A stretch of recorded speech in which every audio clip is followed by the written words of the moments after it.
let's talk about cultivating a magical or witchy wardrobe. As much as we all like to think that the outside things don't really affect us, or the outside things don't matter, you know, they do.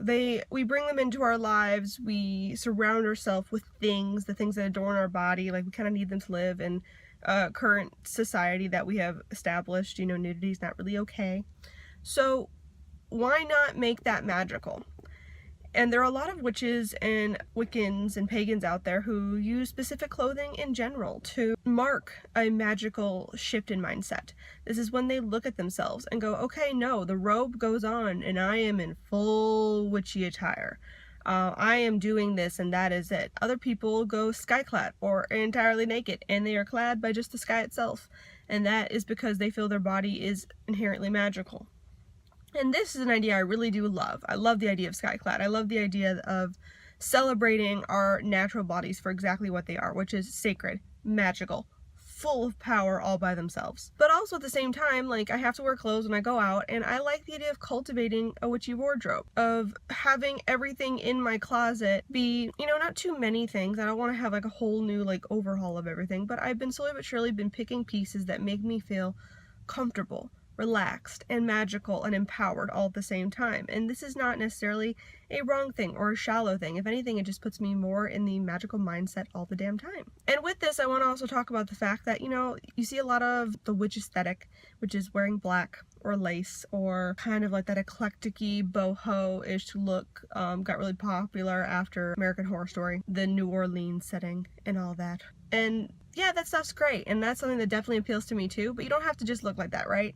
Like, it's whatever makes you feel the most magical, the most comfortable. That's what you should cultivate. These are all things that I love. I love black. I always have. I used to get made fun of in middle school because I wore so much of it.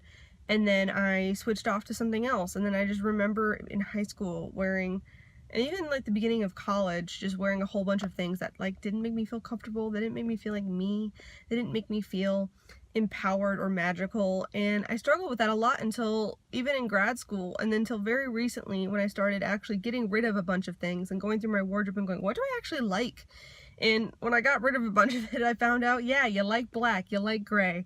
I like flowers. I like matching delicate things like lace with black for something that gives me like a little bit of grittiness to it, you know. I like boots. There's things that I like and I enjoy, and they make me feel empowered and magical. When I sit down at the altar, if everything in my wardrobe is magical, I don't have to worry about finding that specific piece of clothing. Is it clean? Is it dirty? Have I kept it in the right place? Is it covered in dog and cat hair? Like, no, every piece that I have on me, every piece that I hold is there. And like, I even like to go through and bless all my clothes. And when I get a new piece, or when I get several pieces together, I like gather them all up. I surround the laundry basket with candles, and I just do one gigantic blessing ceremony for all of my clothes. I like having like a cultivated few things that I know that are precious and wonderful and totally for me. So maybe your empowered witchy wardrobe is full of color and it's all playful and amazing. Maybe it's extremely casual. It's all jeans and t-shirts and that's it. Maybe you are that entire witch aesthetic. Or maybe you have the big black brim hat along with a bunch of witchy lace and long sleeves, and it's all sorts of like spooky wonderfulness. Maybe all your clothing is covered in skulls. Maybe you love pink up the wazoo and everything you own is pink.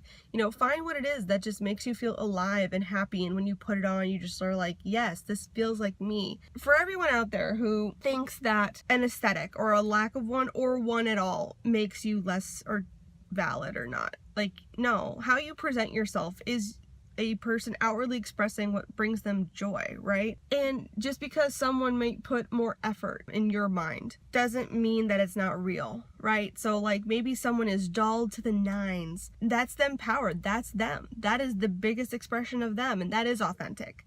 The same way that, you know, jeans and a t-shirt can be 100% authentic. Oh, is it how you look all the damn time? No, but that doesn't matter. And you don't want to shrug off people too much just for what they present themselves, right? Like, if someone wears all black, am I going to immediately assume that they're a cranky, awful, gothic person?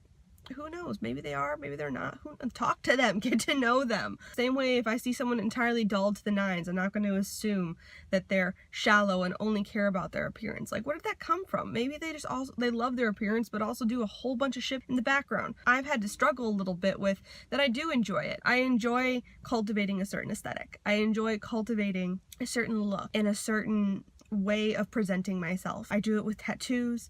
I do it with my clothes, I do it with my hair, I do it with my makeup, I do it with my nails, like all these things that some people might seem as shallow or whatever, but I do it because when I am in that look, when I can feel it, the minute I have cultivated a wardrobe that's more monotone, that's more, you know, in my mind, a little edgy with a little delicacy put in there, that's when I feel most empowered. That's when I feel most powerful. That's when I feel like confidence, and it just radiates off me, and I can tell because everyone goes, you know, you seem so much happier today. It's not that, oh, they don't like the aesthetic. It's because they can tell that my confidence and that my power is radiating from in because I'm comfortable.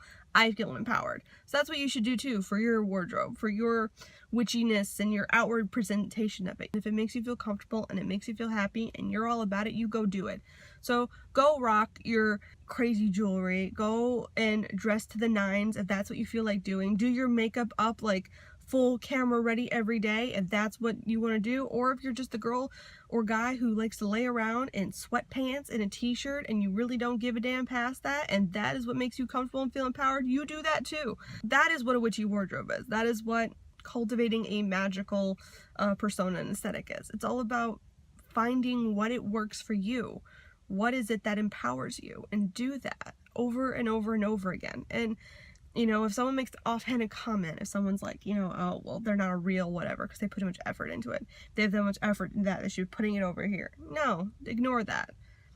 Shrug it off. If they're like, no, that person doesn't honestly care about anything because they're always, you know, in just a t-shirt and that's it. They don't put effort into anything. Shrug that off too. Your hair's not done. So the fuck what? Or maybe it's done too much. Everyone's always got a critique about it.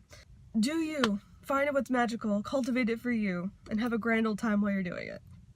I make new videos every Monday, Wednesday, and Friday, so I will see you guys next time.